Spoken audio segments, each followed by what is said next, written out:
This video will show you 3 things that you must give up in order to make visualization more powerful. I'm going to share with you tools and perspectives that I've used in order to make it something that really works for me. Welcome back to another video. My name is Aaron and I help people expand their consciousness. Now in this video, I'm going to be speaking about the power of visualization and understanding how, if we let go of outdated concepts about it, and if we really focus on how it can be powerful in our life, we'll start to then get the benefits of it. Now let's first off realize that the true power of visualization isn't what most people think that it is. Most people view visualization as something that when we visualize, we will bring that more into our life. Now that can be a side effect or a part of visualization, but just making this switch in the way that we think about it will start to give us a totally different outlook and really go at a deeper level with it. Visualization is a process for which we are able to feel the emotions of what we want to experience in the so-called future right now in the present moment. So in a way, we can think about visualization as a way, as permission for us to condition ourselves for how we want to feel. And as we condition ourselves in the present moment, as we feel that state of being that we prefer to eventually have, we end up conditioning and using visualization in a powerful way. So this kind of flips the script a little bit, because instead of thinking we are visualizing now to get this later, we're more of visualizing now because it's the preferred state of being that we prefer to have. It also comes with the realization that it's more so about the feeling that it evokes, more so than just the mental representation that we can give it. Now, the things that we let go of, and the 3 things I want to share with you, are ways and perspectives that allow us to more efficiently use visualization. Now, the first one is probably the most common one and one of the biggest game changers when it comes to visualization, and that is simply visualizing from the third person instead of visualizing from the first person. Now what this means is that rather than visualizing and seeing ourselves, like kind of looking over our own back in the visualization, which can still be powerful, the idea is what we do is we switch it to being the first person view, as if we are the ones in the scenario. So imagine right now you are visualizing yourself doing exactly what you want to be doing for a living. Maybe you are doing your passion for a living, you're running a business, or you're having the perfect job that you want, or you're in the relationship that you want. Now, instead of viewing yourself and the other person at the beach in a relationship, imagine that you are there and you are looking into the other person's eyes. You are maybe feeling the breeze go by you. You are able to see the sunset. You see, it's a much different perspective, but we're able to relate to it in a much more powerful way because we can get to the point to where we feel as if it is happening now.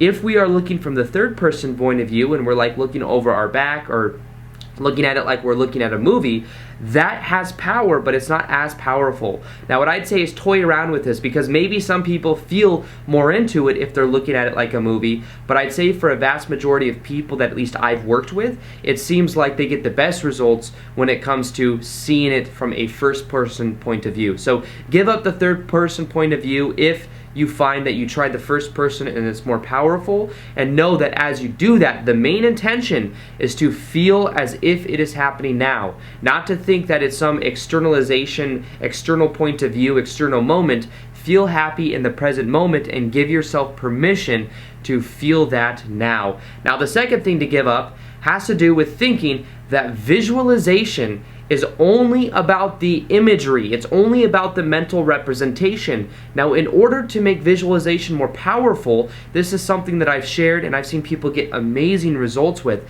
especially when it comes to the feeling.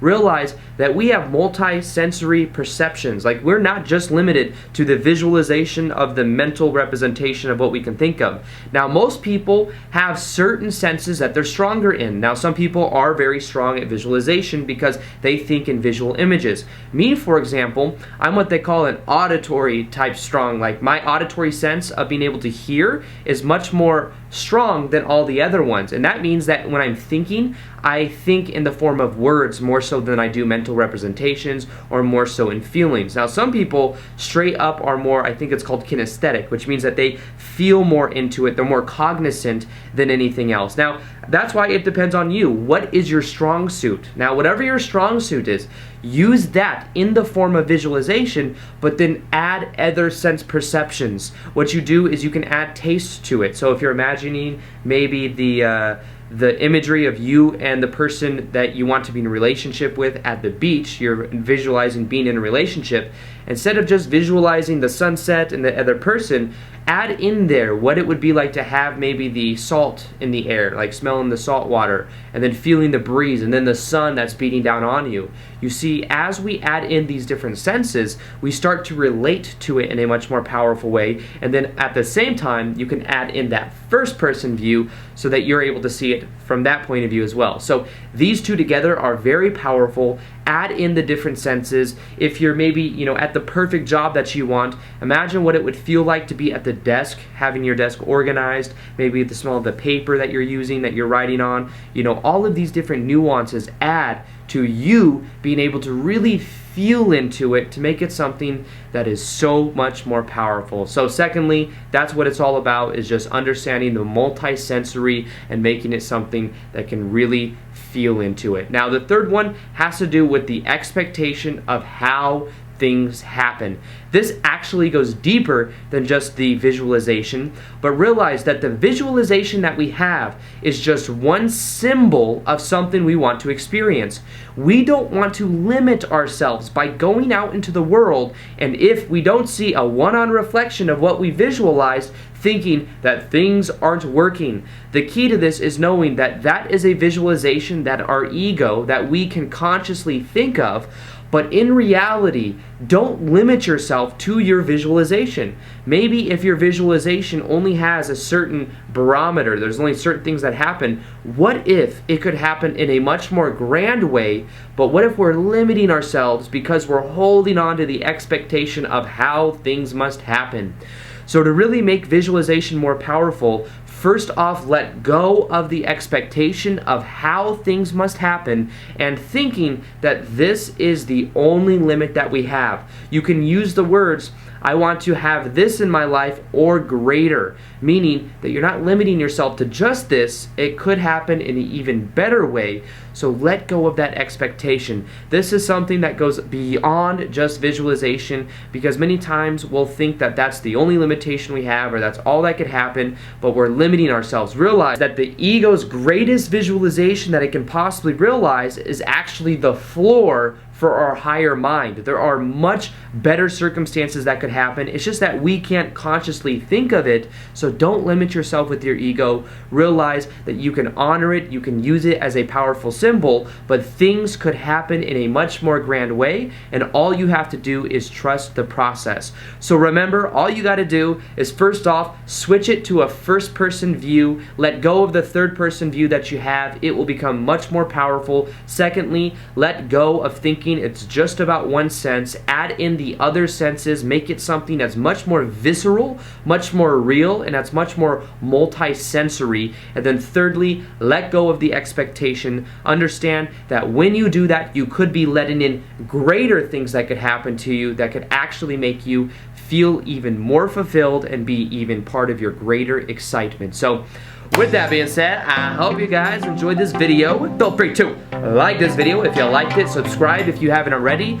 Also, hit that little notification gear so that you're able to see the daily vids that I do. Also, I put a free PDF inside the description box for you guys on the top 3 LOA techniques that have changed my life. Feel free to download that as well. And other than that, I will see you guys on the next vid. Peace, much love, namaste.